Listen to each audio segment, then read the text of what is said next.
quero, nessa noite, agradecer a confiança.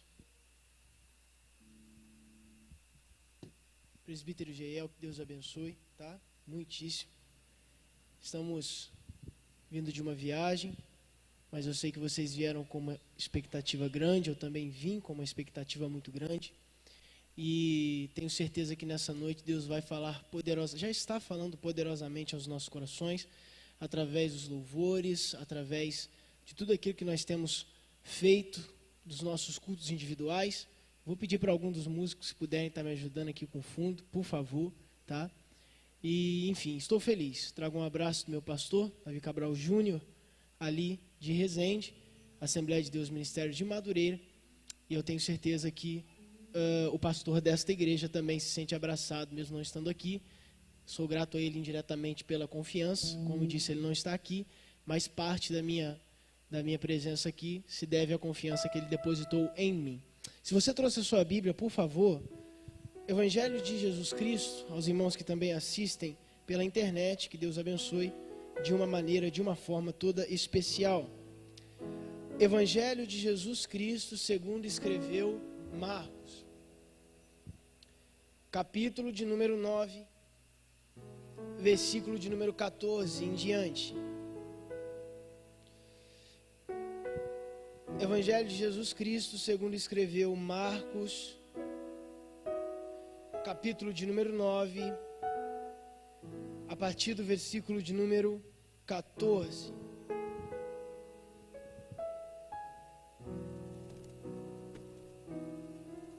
Quem já achou diz amém. Façamos a leitura. Quando chegaram onde estavam os outros discípulos, viram uma grande multidão ao redor deles, e os mestres da lei discutindo com eles. Logo que todo o povo viu Jesus, ficou muito surpreso e correu para saudá-lo. Perguntou Jesus: o que vocês estão discutindo? Um homem no meio da multidão respondeu: Mestre, eu te trouxe o meu filho, que está com um espírito que o impede de falar. Pulemos para o versículo de número 25. Quando Jesus viu que uma multidão estava se ajuntando, repreendeu o espírito imundo, dizendo: Espírito mudo e surdo, eu ordeno que o deixe e nunca mais entre nele. O espírito gritou, agitou-o violentamente e saiu. O menino ficou como morto, ao ponto de muitos dizerem: ele morreu. Mas Jesus tomou pela mão e o levantou, e ele ficou em pé. Redobre a sua atenção aqui por um instante, por favor.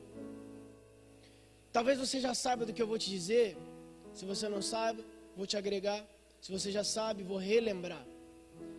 Talvez quando você olha para a Bíblia, se você é um estudioso, um leitor da Bíblia, não precisa ser tão estudioso para fazer essa pergunta. Talvez você, olhando no Novo Testamento, se perguntou algumas vezes: ora, se Jesus é um, se a vida de Jesus fora uma, se o ministério de Jesus foi um, qual era a necessidade de se agregar na Bíblia 4 evangelhos? Se a obra de Jesus foi unitária, individual, não no sentido dele estar sozinho, mas no sentido dele ser um só, para quê? Por quê? Qual é a razão, o motivo pelo qual 4 homens, e você sabe quais são, Mateus, Marcos, João e Lucas, se debruçam a redigir sobre a vida de Jesus? Me permita fazer uma dinâmica. Quando nós observamos qualquer evento, objeto ou qualquer coisa que seja, por incrível que pareça, nós estamos enxergando algo, e neste algo que nós estamos enxergando, há uma subjetividade.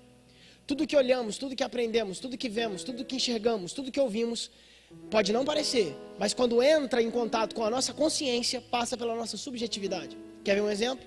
Se eu e você, ao sairmos, Deus me livre, mas ao sairmos dessa igreja, presenciarmos, testemunharmos um acidente, eu e você estamos diante de um evento, mas iremos reportar este evento de maneira diferenciada. Ou seja, a nossa colocação diante do evento e o nosso ponto de vista e a nossa proximidade vão nos fazer com que eu e você, mesmo que o evento for o mesmo, tenhamos diferentes interpretações do evento. Ficou claro? Você levanta a sua mão se isso ficou claro para você. Evangelho é a mesma coisa. A vida de Jesus fora uma, o ministério de Jesus foi um. Só que estes homens estavam posicionados diante deste ministério e diante desse Jesus com peculiaridades. Mateus vai escrever para os judeus, Marcos vai escrever para o público de Roma, Lucas vai escrever para o público grego e João vai fechar escrevendo para um público mais universal, sendo o último evangelista a escrever o seu evangelho. Só que nós estamos diante do evangelho de Marcos. E eu quero me ater aqui, neste contexto, e talvez você também não saiba disso, mas Marcos se chamava João Marcos. E aí, para não confundir, certamente, a literatura optou por Evangelho de Jesus Cristo, segundo escreveu Marcos. Talvez você sabe, como eu sei, que o Evangelho de Jesus Cristo, segundo escreveu Marcos, é o menor dentre os 4. Ele possui 16 capítulos. Ele é uma síntese ou uma compilação de todos os feitos de Jesus. Se você for no último versículo do Evangelho de Jesus, de João, você vai ver que a declaração de João, na minha opinião subjetiva, é a mais linda de toda a Bíblia. João vai dizer que se ele fosse registrar todos os eventos, todas as obras, todas as ações, todos os ensinamentos e todos os milagres de Jesus no papel, ele cuidaria para que no mundo todo da época não houvesse papel suficiente para registrar todas as maravilhas que Jesus realizou. Marcos vai pegar todo esse complô de maravilhas, de milagres, de ensinamentos, vai compilá-lo em 16 capítulos. Para quem Marcos escreveu? Para os romanos. A gente tem que entender quem eram os cristãos romanos. Até porque, hoje em dia, a igreja ela é uma instituição universal. Uma instituição universal porque nós temos ela no mundo todo. Só que à medida que a igreja avança, preste atenção nisso. À medida que a igreja avança, ela encontra com novas culturas. Concorda comigo ou não? A cultura de uma igreja na Índia não pode ser a mesma que uma igreja no Brasil. Eu não estou falando de cumprimento de princípio bíblico. Eu estou falando de cultura, de adoração, de louvor, de culto. A ideia do evangelho de Marcos é uma cultura romana. E a cultura romana é prática, é pragmática e é objetiva. Ou seja, os romanos, preste atenção, não priorizam o falar. Os romanos priorizam o fazer. Os romanos não priorizam o discurso. Os romanos priorizam a atitude. Eles vão no contrapé dos gregos. Por isso que a cultura greco-romana, ela é uma fusão muito interessante. Porque ela lidar com uma cultura que é pragmática, que é prática, do fazer, do agir, com uma cultura que é intelectual, do pensar, do raciocinar, do filosofar. Você está comigo ainda? Levanta a sua mão, por favor. Aí João Marcos vai escrever, redigir este evangelho maravilhoso. E ele vai situar Jesus e as suas obras muito repentinamente. Quer ver só um negócio? Se você chegar em casa e ler o evangelho de Marcos, você não vai tomar muito tempo. Você vai ler muito rapidamente, é um evangelho curto. Só que se você não se ater, você vai perder a ideia de onde Jesus estava, de onde Jesus está e onde ele vai estar. Porque o evangelho de Marcos é muito dinâmico. Ele não vai restaurar todo o conteúdo como fez Lucas. Lucas vai falar do lugar. Lucas vai falar das culturas. Lucas vai falar da árvore genealógica. Marcos não. Agora a gente coloca de um lado o evangelho de Mateus e de outro o evangelho de Marcos. No evangelho de Mateus, Jesus é tratado como rei. No evangelho de Marcos, Jesus é tratado como servo. No evangelho de Lucas, Jesus é tratado como um viajante que peregrina por toda a região da Palestina, operando maravilhas e sinais. No evangelho de Marcos, Jesus é tratado como servo. No evangelho de João, Jesus é tratado como um filho de Deus, com uma essência divina dentro de si, com uma essência teocêntrica dentro de si. E no evangelho de Marcos, Jesus é tratado como servo. A ideia do servo é fazer. Jesus faz. Jesus age, Jesus atende as pessoas, Jesus soluciona problemas. A ideia do Jesus apresentado em Marcos é um Jesus que soluciona problemas. Um Jesus que vê o cego e faz com que ele enxergue. Um Jesus que visualiza um paralítico e faz com que ele ande. Um Jesus que vê uma multidão faminta e a alimenta. Um Jesus que vê uma pessoa que não pode ouvir e concede a ela a audição perfeita. Um Jesus que vê oprimidos e os liberta. Um Jesus que vê pobres e os auxilia. Um Jesus que vê andarilhos e os auxilia, os ajuda. Um Jesus que vê a necessidade e não deixa as necessidades permanecerem, mas atende todas elas, de todas as pessoas, de todas as naturezas. O Jesus de Marcos é um Jesus que faz. Mas preste atenção no que eu vou dizer agora. Aqui fecha a introdução. O Jesus de Marcos não é ativista, porque o ativista só faz, mas não sabe por que está fazendo. O Jesus de Marcos não é o Jesus ativista, porque ativista defende causa, e Jesus não veio defender causa. Até porque se Jesus tivesse vindo defender uma causa, Jesus não teria morrido. Porque quem defende causa não aceita perder. E Jesus aceitou perder para fazer a gente vencer. Jesus aceitou morrer para fazer a gente viver. Jesus aceitou ser entregue numa cruz para nos entregar as mansões celestiais. Se Jesus estivesse fixado numa causa, Jesus não teria feito o que ele fez. Ele seria apenas mais uma Mahatma Gandhi, ele seria apenas mais uma Madre Teresa de Calcutá. Mas eu glorifico a Deus que Jesus não veio defender uma causa, Jesus não veio defender uma ideologia. Jesus veio abrir o caminho que estava fechado. Jesus veio desfazer as correntes. Jesus veio quebrar as barreiras. Jesus veio tirar os empecilhos. Jesus veio simplesmente construir a ponte que ninguém poderia construir, tirando-nos da terra, da realidade miserável do pecado e nos colocando na realidade graciosa do céu que está preparado para nós. Esse é o Jesus de Marcos. O Jesus que não é ativista. Porque entenda, o ativista ele não tem consciência. O ativista ele só faz, ele elabora. O ativista ele só trabalha. O ativista usa a força dos seus braços. E a nossa geração é uma geração que precisa cuidar muito para não virar ativista. Porque nós criticamos tanto a ideologia das pessoas que defendem suas causas. E quando nós tentamos partir ou transferir ou traduzir algo para a nossa realidade, nós acabamos virando ativistas cristãos. E não existe essa terminologia. Se Cristo como modelo não foi ativista, eu como cristão não posso ser. Jesus não foi um ativista que só fazia. Jesus queria conscientizar as pessoas. E isso é diferente. Você não é um ativista que só faz. Porque essas pessoas dependem apenas do seu auxílio. Quando o seu auxílio não vier, elas vão desviar. Se as pessoas dependem apenas da sua força, quando você não tiver forças, elas vão se esvair. Se as pessoas dependem apenas daquilo que tu faz por elas, quando você não fizer, elas já não vão mais querer se aproximar da ideia do que é o Evangelho. Você não deve apenas fazer, entregar, se doar. Você deve conscientizar as pessoas. Porque mesmo que você ainda não tenha forças para continuar com elas, elas saberão caminhar com seus próprios pés. Porque você não apenas deu um mapa, você deu um mapa e falou, é por aqui que você vai, é dessa forma que você age, é dessa maneira que você caminha. Conscientize as pessoas, conscientize seus amigos, conscientize seus vizinhos, conscientize seus familiares. Gente para pregar tem muito, mas gente para conscientizar tem pouco.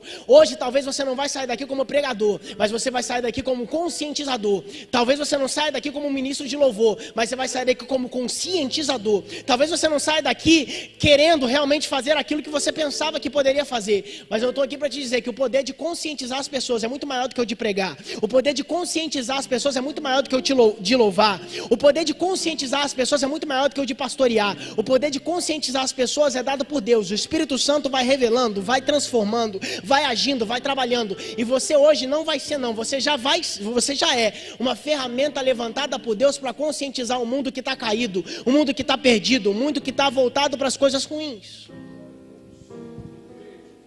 Você vai ser um conscientizador. Jesus era isso. E aqui Jesus encontra com a seguinte situação. Se nós voltarmos um pouco no início do capítulo 9, uma passagem muito linda, marcante, você conhece tanto quanto eu. Jesus está no alto de um monte.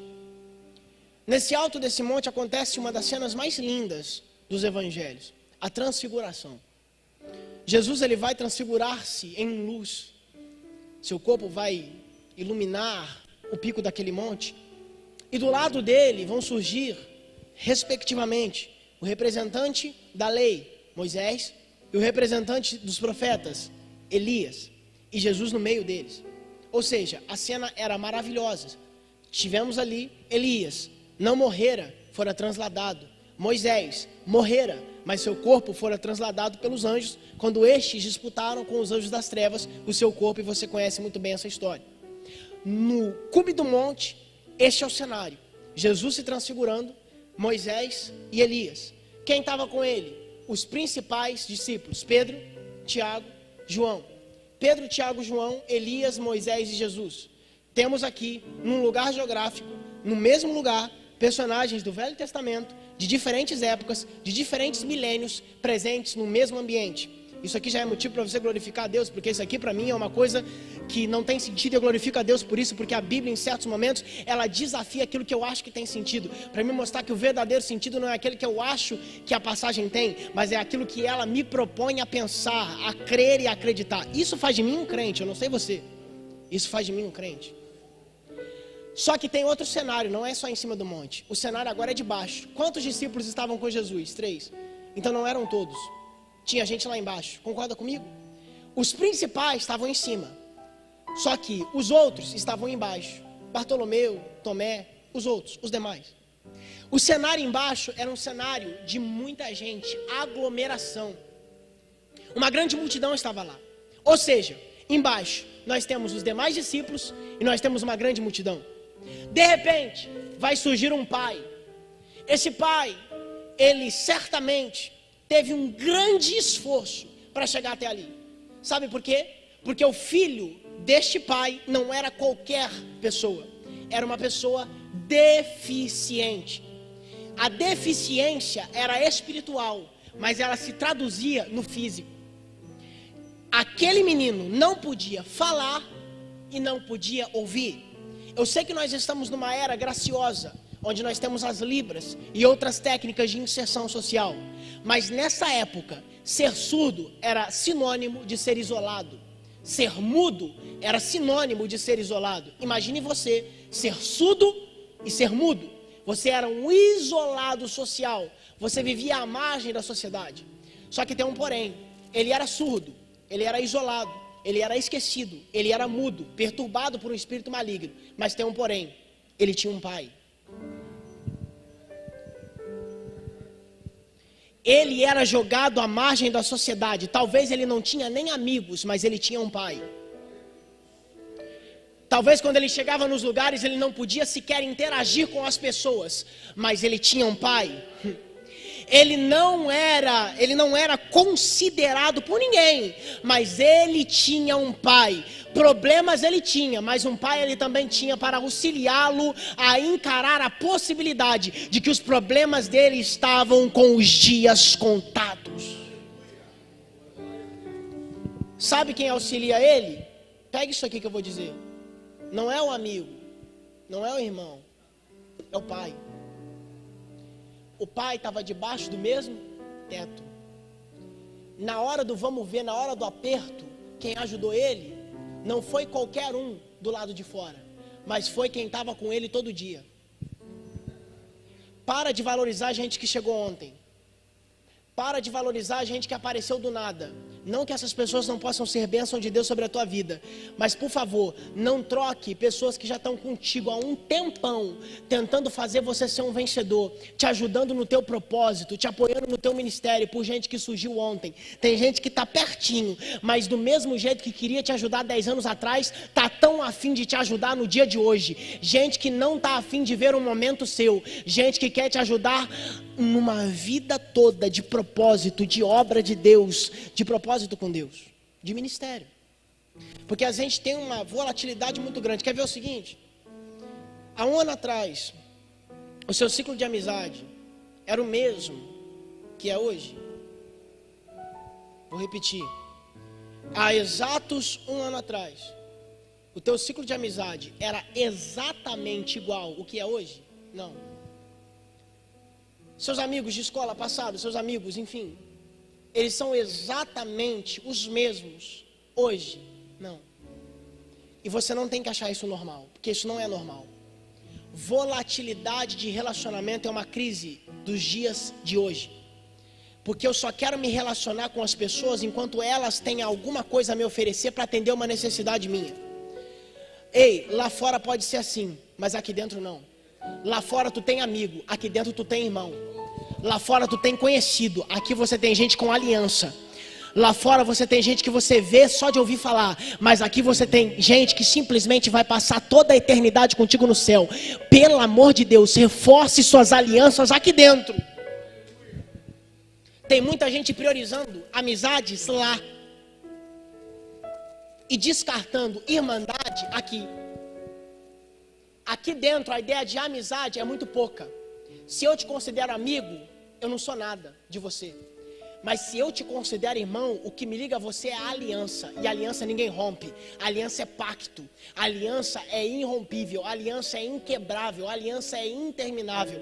O que eu tenho com as pessoas de fora lá é só afeto. Mas o que eu quero ter contigo aqui hoje é aliança firmada, propósito, pacto, comunidade. É isso. A igreja é isso. Agora veja só. O pai desse menino desloca o menino até o lugar em que ele esperava que Jesus estava. Irmão, vamos ser sinceros. O pai desse menino não teve auxílio de ninguém. Não teve ajuda de ninguém. E ele estava levando sozinho um menino que era deficiente e perturbado. Facilidade ele não teve. Quem que ele estava procurando? Jesus. Só que quando ele chega na parte de baixo do monte, aonde que eu disse que Jesus estava? No cume. Então peraí, ele não encontra Jesus de primeira. E o texto me dá a ideia para pensar assim. Ele não visualiza a pessoa de Jesus de primeira, num primeiro instante. O que você acha que ele pensou no momento? Ai, não vai ser hoje. Não vai ser hoje que a adversidade vai sair da minha casa. Não vai ser hoje que a cura pela qual eu tenho pedido vai ser entregue. Não vai ser hoje que a minha bênção, que eu estou tão esperando por ela, vai chegar. Sabe qual é o sentimento que ele sente? Frustração. Alguém vai olhar para ele e vai dizer: a pessoa que você veio procurar não está. O único que pode realizar o milagre na vida do teu filho não está presente. Faz o seguinte, pega o menino e volta para casa. Pega o teu problema e volta para casa. Pega a tua adversidade e volta. Pega aquilo que está te afligindo e retorna. Porque aquilo que está te afligindo vai continuar a te afligir. Aquilo que está sendo motivo de perturbação na tua casa vai continuar sendo motivo de perturbação na sua casa. Aquilo que tem afligido a tua alma, aquilo que tem impedido você até de dormir uma noite tranquila de sono, vai fazer você continuar tendo uma vida turbulenta. Posso te dizer algo? Para as pessoas que não vivem o que você vive, para as pessoas que não enfrentam os dramas que você enfrenta, para as pessoas que não lutam as lutas que você luta, é muito fácil olhar para você e falar que dá para você aguentar mais um pouco. Você não pegou, né? Você está escutando gente que não sabe o que tu passa, dizendo que você tem que aguentar. Você está escutando muita gente que não enfrenta o que você enfrenta, dizendo, dá para você ser mais forte. Você está escutando muita gente que não vive o teu dia a dia, dizendo, você está se vitimizando. Gente que não tem a ideia pelo que você passa, não pode opinar na tua vida. Tem que entrar por aqui e sair por aqui. Ouça gente que está perto de você. Gente que enfrenta o que você enfrenta. Gente que passa por aquilo que tu passa. Porque ele pode até não ter ministério, mas ele tem credibilidade para falar de você. E não falar de você para os outros, mas falar de você para você. Entenda isso, pelo amor de Deus. As pessoas que estavam ali não tinham a noção do que aquele pai enfrentava, mas se achavam no direito de opinar sobre a vida dele. Elas não tinham a noção do que aquele pai enfrentava, mas achavam que poderiam dizer para ele que ele poderia voltar. Escute, é gente que não sabe de nada, mas acha que pode dizer tudo. É gente que não sabe a mínima, mas acha que pode dizer o que quiser sobre você. Entenda algo aqui. Ele se esforçou para chegar. Pega isso aqui. Ele se esforçou para chegar, mas ele tinha que se esforçar muito mais para ficar. Porque no caminho, o caminho foi difícil, mas ele estava sozinho. Ninguém estava lá para encher o saco dele. No caminho, ele teve dificuldade, ele suou a camisa. Mas não tinha ninguém para jogar a conversa fora com ele. Às vezes, o caminho é difícil, mas ele fica muito mais difícil com a companhia errada. Às vezes, o caminho que já é complicado, ele fica ainda mais se você escolhe as companhias erradas. Ah, Otto, mas eu estou no caminho certo. Eu estou no caminho correto. Pois é, mas estar no caminho certo não significa nada se você está com as companhias erradas. Tão ruim quanto quem está no caminho errado é quem está no caminho certo, mas não sabe escolher as amizades. Quer que eu te diga algo? Não adianta nada estar no caminho certo se você não chega no destino. E se você está no caminho certo e não chega no destino, o problema não é o caminho, o problema é quem está andando contigo. Porque quem está andando contigo, você não está percebendo, mas está fazendo de tudo para você desanimar. Você não está percebendo, mas está fazendo de tudo para você parar. Você não está percebendo, mas está fazendo de tudo para você voltar. Ei, a partir de hoje, o mesmo Deus que te inspirou a escolher os caminhos certos, vai te inspirar a escolher as pessoas certas para andar no caminho certo. Você não vai parar por gente que só joga conversa fora, não. Você não vai parar por gente que não tem sabedoria de Deus na hora que abre a boca. Hoje, a partir de hoje, você estava só andando com gente que anda com a boca aberta. Mas hoje você vai andar com gente que anda com o joelho dobrado. E aí você vai ver a diferença na tua vida ministerial. Aí você vai ver a diferença na tua vida familiar. Aí você vai ver a diferença na tua vida em todos os setores. O problema é que a gente quer podar para crescer o que tem que ser cortado para queimar. Olha o silêncio, ó. O problema é esse. Não, eu quero podar porque eu ainda tenho esperança de que ele ou ela pode ser útil na minha vida ministerial. Não. Jesus está te dizendo, não trate como Pedro quem é Judas. Porque Pedro negou, mas se arrependeu. Judas traiu, mas se matou. Não troque, pelo amor de Deus, gente que até erra, mas está a fim de se reconsertar. Gente que até erra, mas está a fim de tentar de novo. Gente que até erra, mas ainda está a fim de andar com você. Ainda está a fim de se redimir com você. Ainda está a fim de não estar apenas no banquete da vitória, mas também no caminho até chegar a ela. E o pai do menino chega. Jesus não está lá, né? E todos tentam desanimá-lo. Ei, escute o que eu vou te dizer aqui. O pai do menino teve que ter atitude. Concorda comigo? Teve. O pai do menino teve que ter coragem. Concorda comigo? Claro. O pai do menino teve que ter força. Claro. Só que não adianta de nada você ter coragem, força e atitude se você não tem paciência. Atitude para ir. Força para pegar o menino. Coragem para enfrentar o caminho. E paciência para ficar enquanto Jesus não desce. Jesus não está, vou voltar. E volta com um bicão do tamanho da grau. Não. Da mesma forma que Deus está te dizendo, a bênção está preparada, Ele também está te dizendo, aguente o chá de cadeira que eu vou te dar. Porque aí eu vou entender se você está maduro ou não para receber o que eu tenho para você. Aplauda o nome de Jesus, por favor.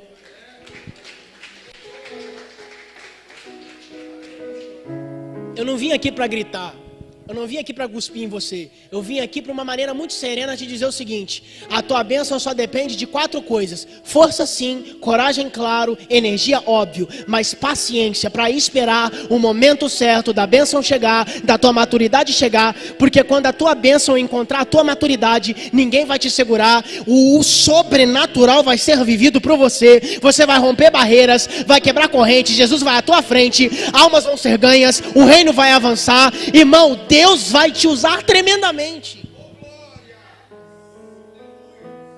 Entenda, quando a tua bênção encontrar com a tua maturidade. A bênção é o que está vindo, a maturidade é você que vai construir, desenvolver. O pai do menino chegou. Sabe por que a paciência é tão ruim? Sabe por quê? Porque ela envolve ouvir aquilo que a gente não espera ouvir. E pior, de quem a gente não espera ouvir. A paciência não tem a ver com estar aqui com o microfone na mão. A paciência tem a ver com estar sentado aí esperando o momento certo. A paciência não tem a ver com o teu rosto estampado num cartaz. A paciência tem a ver com o momento da honra. Aguardar o momento certo que Deus tem reservado para te honrar. Porém, se fosse só isso, estava bom. Deus vai permitir que pessoas, ao longo do teu caminho, liberem palavras que você não esperava que elas iriam liberar. Gente que de alguma forma, usando a sua língua, vai tentar, de algum modo, fazer você desanimar. Ei, o inimigo não tem que quebrar o carro do ano que está na tua garagem. O inimigo não tem que abrir um buraco no teto da tua casa. O inimigo não tem que te encher de chaga igual fez Jó. O inimigo só tem que fazer você desanimar. Se ele fazer isso, irmão, esquece. O inimigo tem um papel na tua vida, te fazer desanimar. Porque quando você desanima, você não tem força para mais nada. Você faz no automático. Você não está pegando, né? Você faz no modo automático. Você liga o modo automático e vai. Irmão, crente no modo automático não serve para nada. Se hoje você entrou no modo automático, você vai reativar esse modo manual aí. Você vai saber o porquê que você está fazendo, porquê que você está orando, porquê que você está buscando, porquê que você está pregando, porquê que você está louvando. Você não vai sair no modo automático, não. Deus está dizendo, o inimigo tentou te desanimar, mas hoje eu vou te dar uma injeção de ânimo que você nunca tomou. Você vai sair daqui com uma coragem, um revestimento. Você vai sair daqui não pensando quantos vieram e quantos não vieram. Você vai sair daqui pensando quanto você pode trazer na próxima. É isso. Agora o cenário: Pedro, Tiago, João, Jesus em cima e os demais embaixo. Aí o pai do menino pensa assim: Jesus não está, só que tem discípulo dele aqui. Jesus está lá em cima. Irmão, se você não pegar essa alegoria, você tem que fazer curso de teologia. Aqui tem curso de teologia, não tem? Você vai fazer então, em nome de Jesus. Isso aqui é tipologia. A coisa mais natural da Bíblia é a tipologia. É natural, não precisa nem ser forçado. Quem estuda sabe. Jesus está lá em cima, só que tem discípulo dele aqui embaixo. Quem poderia fazer está lá em cima, mas quem tem a mesma unção do que está lá em cima está aqui embaixo. Jesus tem poderio para realizar, supremacia para delegar, força do céu para libertar, mas quem também tem todas essas coisas está aqui pertinho de mim. Jesus, ele não terceiriza nada, exceto o seu poder. Ai, não pegou.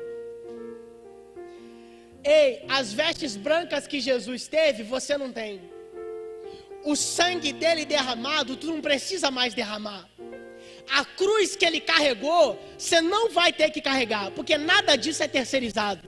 Mas o poder dele, ele fez questão de dizer: e vocês, se acreditarem em mim, farão as mesmas coisas que eu fiz, e ainda farão maiores. Sofrimento não vem de baixo para cima, de cima para baixo. Sangue derramado não vai vir mais de cima para baixo. Gritos, rancor, não vai vir mais de cima para baixo. Mas o poder do céu, quando o véu se rasgou, ele estava simbolizando justamente isso. Eu poderia liberar minha ira sobre vocês, mas como meu filho se entregou, eu vou liberar poder, eu vou liberar graça, eu vou liberar misericórdia. Do mesmo lugar que estava vindo a ira, veio graça. Do mesmo lugar que estava vindo o juízo, veio perdão. Do mesmo lugar onde viria uma mão pesar sobre nós, veio as duas abertas para nos abraçar, irmão. Se isso aqui não te emociona, você tem que se converter de novo. O problema não está na mensagem. Se isso aqui não te comove, você tem que se converter de novo. O problema não está no pregador. Se isso aqui não te comove, o problema não está no culto. O problema não está no líder. O problema está em você. Se apaixone de novo por essa ideia. Porque não foi banco de igreja, não foi pregação de pastor, não foi estrutura de templo, mas foi a graça do evangelho que te fez se chamar um cristão convertido. Eu vou esperar, porque ninguém que está aqui sabe o que eu enfrento. Eu vou esperar porque esses faladores não sabem o que eu passo na minha casa. Eu vou permanecer porque aqui só tem língua funcionando, mas não tem nenhum joelho dobrado ao meu favor. Eu vou esperar porque enquanto Jesus não descer, eu não volto de onde eu vim, porque eu não quero voltar envergonhado. Eu só volto com o meu filho curado, liberto, porque é isso que eu quero. Otto, mas você falou dos discípulos. Pois é. Os discípulos podiam ajudar sim ou não? Os discípulos podiam ajudar sim ou não? Mas eles não conseguiram. Porque eles tinham poder. Mas ter o poder não é tudo. Quem conhece a Shell V-Power, uma das redes de postos de gasolinas mundiais, o slogan da Shell V-Power é o seguinte: poder. E talvez isso vai resumir a mensagem. Quem diria? Poder não é nada sem controle. Quer ver um negócio? Rede de instalações elétricas, exemplo clássico. A energia elétrica é um poder muito grande, mas se ela não fosse distribuída, você não ligava a Netflix na sua casa. Se ela não fosse bem distribuída, teu Wi-Fi não funcionava. Se ela não fosse distribuída, você não fazia pipoca no micro-ondas. Poder não é nada sem controle. A fonte é lá, mas o poder de administrar está em mim. A fonte é lá, mas o poder de controlar está em mim. O poder de Deus não vem com inconsciência. O poder de Deus não deixa ninguém inconsciente. O poder de Deus, muito pelo contrário, ele dá uma consciência que tu nunca teve. O poder de Deus não desliga o teu cérebro. O poder de Deus amplia ele. O poder de Deus não enfraquece a tua mente. O teu poder, ou melhor, o poder de Deus, Romanos 12:2, renova ela para que através da renovação dela, você transforme o mundo e não se conforme com ele. Poder não é nada sem controle. Otto, por que você está dizendo isso? Porque os discípulos estavam lá. Agora a cena em presbítero é incrível. Eu acho até engraçado. Por quê? A gente já falou dos discípulos, a gente falou do pai do menino, a gente falou do menino, e eu não queria, mas a gente tem que falar dos mestres da lei. Eles aparecem lá também.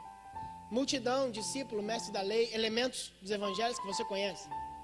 E aí, os mestres da lei, quando eles aparecem nos evangelhos, com exceção de Nicodemos e futuramente de Gamaliel, que são 2 pontos fora da curva, quem estuda sabe o que eu estou falando, eles ou aparecem para atrapalhar, ou eles aparecem para atrapalhar. Ou eles aparecem para ser um calo no sapato, ou eles aparecem para ser uma pedra no sapato. Eles nunca querem ajudar, eles só querem. Eles nunca querem colaborar, eles só querem comentar. Eles nunca querem botar a mão na massa. Eles querem sempre opinar como que está o estado dessa massa. Já viu aquele tipo de pessoa que passa perto de um buraco e fala: alguém vai cair aí, hein? Aí depois ele passa de novo: alguém vai cair aí, hein? Aí depois ele passa de novo e alguém caiu. E ele fala: eu avisei que alguém ia cair aí, e vai embora. Não olha para o lado, que eu sei que você conhece algum tipo de pessoa no seu ciclo familiar, de amizade, que é exatamente desse jeito. O cara é um é graduado em falar de tudo, mas ele está no ensino fundamental quando o assunto é resolver os problemas. Pegou ou não pegou o que eu falei? A ideia dos mestres da lei é essa: são faladores, são desenvolvedores de discurso. E aí eles chegam para atrapalhar. Sabe o que eu imagino? Os discípulos estavam, presbítero Giel, no interim de tocar o menino, de libertá-lo. Só que nesse interim, quem que aparece? Os mestres da lei. O problema não é só os mestres da lei, você vai ver que não é. Porque os discípulos, eles estavam indo para realizar o milagre, porque eles tinham o mesmo poder que Jesus. Você lembra disso? Só que quando os mestres da lei aparecem, o que era para ser ação vira diálogo. O que era para ser trabalho vira falácia. O que era para ser atitude vira debate. Ou seja, Eles tinham poder para orar, mas estavam usando as suas forças para debater. A minha geração peca muito, não porque não tem poder, mas porque desvia o seu poder, desvia a sua força, desvia a sua capacidade, não às vezes de repente para orar, mas para ganhar discussão nas redes sociais. A minha geração prioriza o ganhar debates do que o ganhar almas. Irmão, perco 10 debates se preciso for, mas se através da minha vida uma vida foi salva, fiz meu trabalho. Perco as discussões que for, mas se através da minha vida uma vida for edificada, fiz meu trabalho. Perco o debate que for, mas se através da minha vida uma for arrancada do fogo do inferno e colocada nas mansões celestiais, meu trabalho está feito. Eu posso ser envergonhado por perder um debate, mas eu não quero ser envergonhado por perder uma batalha espiritual. Coloque isso como prioridade na sua vida. Os discípulos, isso aqui é muito forte, desviam a sua atenção. O pai do menino fica jogado com o menino, e os discípulos ficam discutindo com os mestres da lei. Vou falar bem baixinho. Percebe que enquanto tem gente precisando da gente, a gente está usando a nossa força para discutir com os outros o que tem e o que não tem que ser feito. Enquanto tem gente gritando, a gente prefere se desviar para um lado aonde é mais confortável, porque a discussão é mais confortável do que a batalha. A falácia é mais confortável do que a guerra. A conversa é mais confortável do que a linha de frente. Mas em nome de Jesus, se você entrou hoje aqui com essa problemática, com esse déficit, hoje você vai voltar a pegar a espada na mão, porque guerreiro não tem que comentar que o exército é mais forte. Guerreiro tem que lutar, tem que guerrear, tem que pelejar, tem que saber que o que vale é o que está nos esperando à frente. O desafio, a luta, a batalha. Nós não vamos mais ficar no quarto de guerra discutindo qual é a estratégia, mas nós vamos partir para uma luta que nós já sabemos que somos mais do que vencedores. E aí, o erro dos discípulos, irmão, quem se considera uma pessoa ministerial, uma pessoa que tem ministério, aqui. Não, você levantou a mão, você tem que se converter de novo, pelo amor de Deus. Quem tem ministério aqui? Ai, meu Deus do céu. A ideia do ministério pega bem de maneira fixa nesse texto, porque é o seguinte: os discípulos, eles estão gastando energia, só que eles estão usando a língua e não o joelho, para conversar, para debater, enfim. Enquanto tem muita gente precisando de você, tem gente que quer te atrapalhar descaradamente. Porque o objetivo dos mestres da lei era tirar a atenção dos discípulos. Se os discípulos saíssem do inteirinho da atenção, acabou. E não deu outra. Eles não conseguiram curar o menino. Otto, mas me explica isso. Eles tinham poder para curar, mas não conseguiram. Eles tinham poder para libertar, mas não conseguiram. Eles tinham poder para mudar, para converter a vida daquele menino, mas não o fizeram. Simplesmente porque estavam no lugar certo, estavam perto da situação, mas estavam voltados ao mero diálogo. O evangelho precisa voltar a ser mais prático. Nós que o recebemos, precisamos voltar a ser mais práticos. Voltar a ser mais pragmáticos. Pregações de 60 minutos, pregações de 120, amém, glória a Deus por isso. Mas o evangelho ainda é o cego entrando cego e saindo vendo. O evangelho ainda é o surdo entrando surdo e saindo ouvindo. O evangelho ainda é o paralítico sendo carregado e voltando com os próprios pés para casa. Irmão, eu não quero saber se você é arminiano, se você é calvinista. Não que isso não seja importante, isso só não é crucial, isso só não é primordial. Se você crê no Jesus que eu creio, e sobre as suas veias tem o mesmo Espírito, sobre a sua mão tem o mesmo poder, vamos fazer o seguinte: eu que sou calvinista e tu que é arminiano, partiu entregar uma cesta básica para um mendigo, partiu orar para um cego para ele enxergar, partiu visitar um asilo. Deus está sentindo falta de uma igreja unida em ação. Aleluia. Jesus vai descer, né? Graças a Deus, agora, finalmente. Ó, vamos voltar? Ó quem apareceu. O pai do menino, com o menino, a multidão, os discípulos, os mestres da lei. Olha a paciência que tu tem que ter para aguentar diferentes tipos de pessoas, enquanto Jesus não aparece. Escuta o que eu vou te dizer. Se o pai do menino resolve ouvir uma dessas pessoas, ele voltava. Jesus curou muito surdo ao longo da história, não é verdade? Mas hoje ele está dizendo o seguinte: vira surdo, senão você para. Jesus curou muita gente que não podia ouvir ao longo da história, mas hoje ele está dizendo: para de ouvir essa gente, senão você nunca vai chegar naquilo que eu preparei para você. Jesus curou muita gente que não podia ouvir, mas hoje ele está dizendo o seguinte para você: quer perder algo para algumas pessoas? Perca a audição para elas. Faz de sons, pode fazer, eu deixo, ele está dizendo. Porque tem coisas que você não tem que absolver, tem coisas que você não tem que acatar, tem coisas que você não tem que aceitar para si. Ah, mas estão falando, entra por um ouvido, sai pelo outro. Fica sentado, vão te chamar de chato. Fica sentado, vão te chamar de ignorante. Mas enquanto a tua bênção não chegar, não permita ninguém te tirar da posição aonde Jesus está se encaminhando. Aí Jesus desce.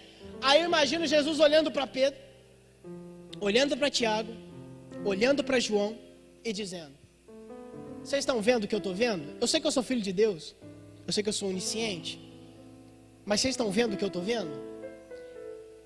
Enquanto a gente estava lá em cima, num ambiente sobrenatural, os que ficaram aqui embaixo estão discutindo. Enquanto a gente estava numa atmosfera praticamente de céu, quem ficou embaixo está conversando. Você não está pegando? Enquanto a gente aqui estava num ambiente divino, aqui em cima, quem ficou embaixo está discutindo, está tagarelando. Isso é mais do que suficiente para provar para mim e para você que o meu lugar e o teu lugar não é embaixo do monte, mas é em cima dele. Porque quem vive em cima do monte trabalha com o joelho dobrado, mas quem vive embaixo trabalha com a boca aberta. Em nome de Jesus, hoje a sua vida, ela veio aqui para ser impactada por uma palavra de confronto. E essa palavra, entre outras coisas, está te dizendo: a tua vida não é uma vida rasa, a tua vida não é uma vida superficial. O sobrenatural já está de portas abertas. A única coisa que você tem que fazer é passar por essa porta. Aí, final da mensagem, você vai até ficar assustado com o que eu vou falar. Vai. Presbítero, Jesus chegou. Jesus foi até o menino. Jesus estendeu a mão sobre o menino. E o menino foi curado. E o menino foi liberto. E o menino foi restaurado. Otto, mas pelo amor de Deus, a pregação foi quase de 40 minutos para você chegar nisso e falar que Jesus só fez milagre. Pois é, para a gente parece que foi rápido, mas e para o pai? Para a gente parece que foi dinamismo puro, mas e para o pai do menino? Ei, gente que não andou tudo que você andou, quando o teu milagre chegar, vai achar que é só um milagre. Gente que não passou por tudo que você passou, quando a tua honra chegar, vai achar que é só uma honra. Gente que não enfrentou o que tu enfrentou, quando você for abençoado, vai achar que é uma mera bênção. Mas só você sabe o que você passou, só você sabe o que você enfrentou, só você sabe toda a adversidade que você teve que enfrentar. Para todo mundo parece que é só uma provisão, mas para você é a provisão divina que você tanto buscou, que você tanto correu atrás. Deus te atendeu. Para os outros pode ser qualquer coisa, mas para você é um divisor de águas. Porque só quem busca, valoriza. Só quem se esforça, dá valor. Só quem corre atrás realmente coloca o devido valor quando obtém aquilo que está buscando. Concorda comigo, irmão? Pois é. Quem dera fosse só isso. O menino está curado. Amém. Já vamos voltar para ele. Vou fechar a mensagem. Discípulo e mestre da lei. Lembra do debate? Quem lembra, levanta a mão, por favor. Eles conversando? Pois é. Jesus vai chegar, mas ó, e vai dizer o seguinte: geração incrédula. Só que interessante é que quando você olha para a passagem, e aqui eu vou perguntar porque eu sei que você é mais teólogo que eu. Jesus ele vai dizer isso, ou melhor, Jesus vai exortar os mestres da lei ou os discípulos? Os discípulos. Jesus vai exortar os mestres da lei ou os discípulos? Os discípulos. Aí você deve estar perguntando, mas eles se safaram. Os mestres da lei se safaram. Porque eles não tomaram no pé da orelha, no pé do ouvido. Eles não tiveram que encarar uma palavra de exortação. Não aqui. Só posso dizer uma coisa? Jesus só cobra de quem ele ensina. E ele ensina quem? Os mestres da lei ou os discípulos? Só tem tutano para aguentar a exortação quem senta para aprender. Só aguenta uma palavra firme quem já está tete a tete com Jesus, ó, na vida íntima com ele. Os discípulos talvez até ficaram bravos, mas Jesus ele nunca exorta quem ele não ensina. Os mestres da lei foram embora porque eles não sabiam nada, achavam que sabiam. Os discípulos não. Jesus ele não estava chamando a atenção dos discípulos porque os odiava. Jesus estava chamando a atenção dos discípulos porque os discípulos eram dele. E aí, voltando para o menino, agora a gente fecha essa parte e só sobra essa parte da mensagem, o menino. O menino era surdo e mudo. Ele não falava e ele não ouvia. Só que ele estava vivo. Ele era deficiente, mas ele estava vivo. Quando Jesus cura, liberta este menino, ele cai. Quando acontece uma coisa desse tipo, sabe o que acontece? Todo mundo está perto. O mundo não mudou nada, irmão. Em certas coisas o mundo não mudou nada. Aconteceu tragédia, todo mundo vai em cima. Talvez com seu celular na mão, gravando até uns stories, postando, botando uma hashtag, enfim. Claro que não nessa época, mas você está entendendo o que eu estou falando. Todo mundo em volta. O menino caído, o pai do menino assustado e Jesus sereno. Sabe por que Jesus estava sereno? Porque ele ia mostrar para todo mundo que o surdo ele pode fazer ouvir, que o mudo ele pode fazer falar, mas aquele que está caído, ele também levanta. Jesus deixa o menino cair para nos mostrar o seguinte: cair todo mundo pode, mas levantar, diferenciado, mudado, transformado, restaurado, só depende de Jesus. O cair é do homem, o levantar é de Deus. Jesus faz questão do menino cair. Jesus faz questão do menino cair, porque depois que ele cai, todo mundo começa a comentar. E aí, pai do menino, fez todo esse esforço, seu filho era surdo, seu filho era mudo, agora seu filho está morto. Seu filho não podia ouvir, seu filho não podia falar, agora nem vida nele tem mais. Ou você acha que os faladores não falaram isso? Pois é, mas Jesus queria mesmo que eles falassem, porque quanto mais eles falassem, mais envergonhados eles seriam, depois que Jesus realizasse o milagre de maneira plena. Porque Jesus não cura ninguém para ficar caído, Jesus não abençoa ninguém para ficar caído, Jesus não abençoa ninguém para ficar prostrado. Jesus ele abençoa, mas é para restaurar mesmo. Jesus abençoa, mas é para levantar mesmo. Eu prefiro, meu irmão, muito mesmo, estar abençoado, estar andando, arrastando, mas abençoado com a provisão de Deus, do que caído, só que sem a provisão divina na minha vida. E ele pega o menino pela mão. A galera estava dizendo, está morto. Pela língua dos outros, tem muito vivo que está morto, sabia? Pela língua dos outros, tem muito curado que está doente. pela língua dos outros tem muita gente de pé que está caído. Pois é, mas pela língua dos outros, graças a Deus por isso, que a língua deles não tem poder. O único que tem poder na sua palavra, porque com ela fez o céu e a terra, é o Deus ao qual nós cremos. E Ele vai pegar este menino e vai levantá-lo. Porque quem está vivo tem que estar de pé. Quem está vivo tem que mostrar que está vivo. Ah, tem muita gente viva. Pois é, mas só está mostrando, só está dizendo, só está falando. Hoje não, você está vivo e vai mostrar que está vivo. Porque hoje começa a sua reação. Hoje começa a sua restauração. Jesus já te curou, mas hoje Ele está te convidando a levantar. Jesus já te abençoou, mas hoje Ele está te convidando a viver uma nova vida. Você, a partir de hoje, caiu para uma velha vida, para levantar e viver o algo novo de Deus. Fique de pé glorificando o nome de Jesus.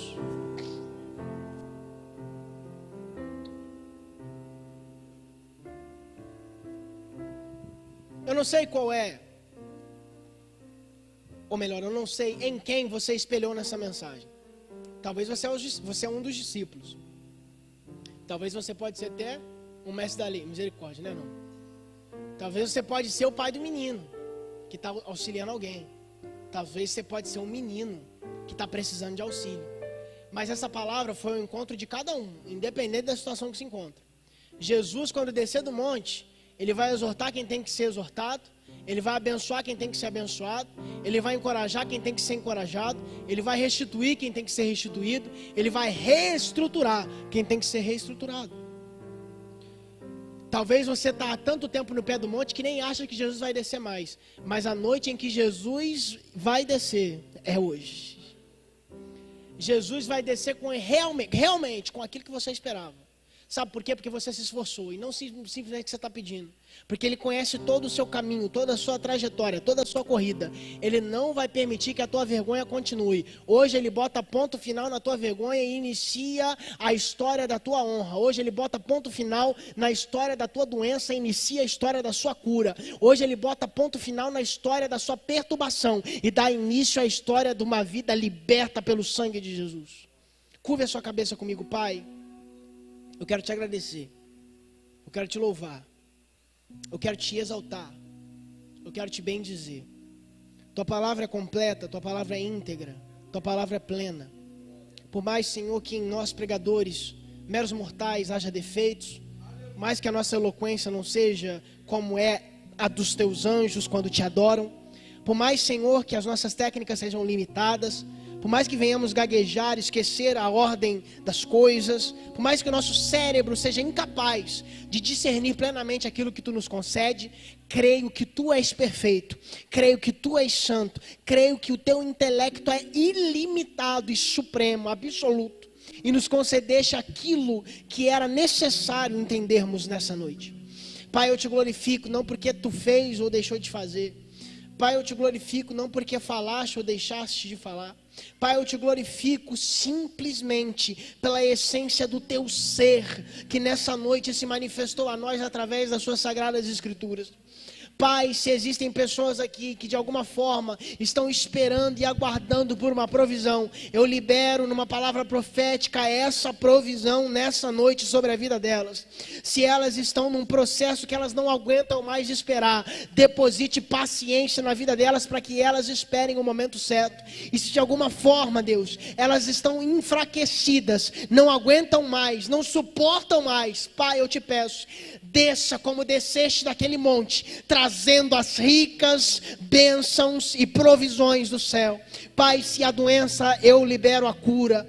Se há, Senhor, correntes, eu profetizo que estão sendo quebradas. Se há perturbação, eu profetizo libertação. Senhor, eu profetizo no nome de Jesus, que nada mais será como antes a partir dessa noite na vida dos seus filhos. Nada mais será como antes na vida dos seus filhos. Eu creio plenamente crente que a tua mão estendida sobre essa igreja, sobre essa mocidade, fará com que eles vivam o sobrenatural da parte do Senhor. E eu creio que profetas serão levantados, conscientizadores serão levantados, missionários serão levantados, homens, mulheres de Deus, revestidos serão levantados. Não creio simplesmente porque sou um deles, creio porque eu era nada e o Senhor me colocou aqui como profeta e atalaia para liberar coisas do céu para vidas dos seus. Pai, eu creio que nós viveremos os melhores dias da igreja. O ano tem sido difícil, a vida não tem sido fácil, os problemas têm se acumulado, mas o Senhor, como diz em Hebreus, é o mesmo ontem, hoje e eternamente. Eu te glorifico,